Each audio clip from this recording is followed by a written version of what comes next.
we go.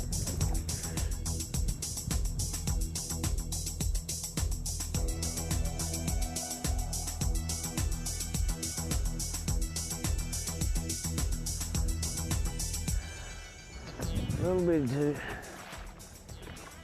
You know, this is a way to catch numbers. You can catch good fish on a Carolina rig also, but you know, we're here on a lake today that I've never been on. It's the 1st of February and there's still snow on the ground. So, you know, this is a power plant lake. It's a way to get out in the winter time, you know, kind of get that cabin fever off of you and try to catch a few fish, get in the mindset of setting the hook. You know, one thing that I really like to do Carolina rigging is I want to throw my bait, my Carolina rig, all different angles around a piece of structure. You know, a lot of times people will just pull up and they'll fish the point just from the main lake side of that point. But a way you can put more fish in your boat is to cast across the point and then go around the other side, cast across the point, or even get up shallow and bring your bait from deep to shallow. So it's one of those things that can help you by making multiple angles when you're Carolina rigging.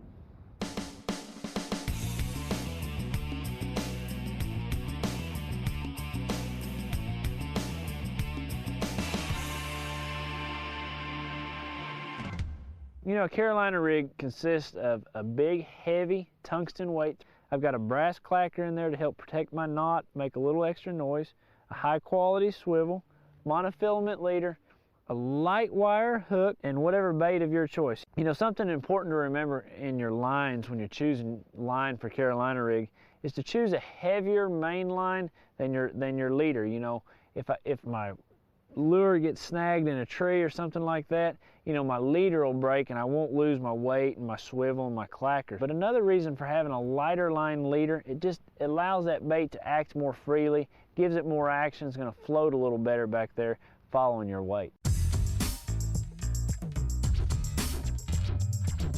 Now, one other really important aspect to my Carolina rig is my XPS fluorocarbon line. You ask the reason why? It's because it doesn't have any stretch and it sinks.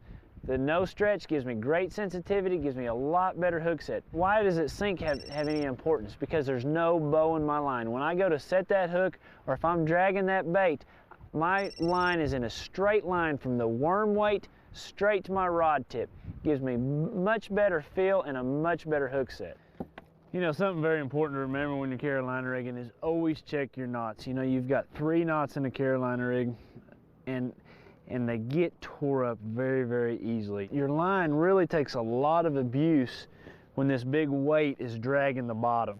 You know, that's coming through a lot of stuff. Your line's being scraped over stuff constantly. So you've got to really pay close attention to your line right in here and retie it often. There we go. That fish got a, whoa, buddy. Sorry about that. Whoa. Well, I tell you, you released one in a hurry. I was fixing to say that fish had a big old belly on it.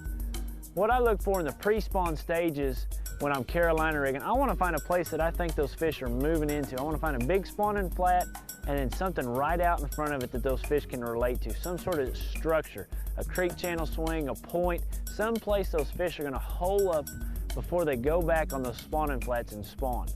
Summertime, I look for offshore humps, drop-offs close to the river channel, places where those fish have pulled back out from spawning. Any type of old road beds are great places to catch them Carolina rigging in the summertime.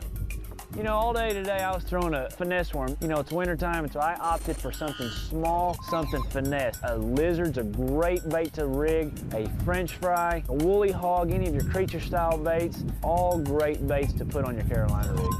I stick with green pumpkin, watermelon, 99.9% of the time. I choose the green pumpkin in the darker water situations, and I choose the watermelon in the lighter, more clear water situations. Oh, there we go. Like a little better fish, all right. That fish has been on the Jenny Craig diet right there. He needs to eat some more. Skinny, skinny. Long and lean right there, buddy. Long and lean. Thanks, bud.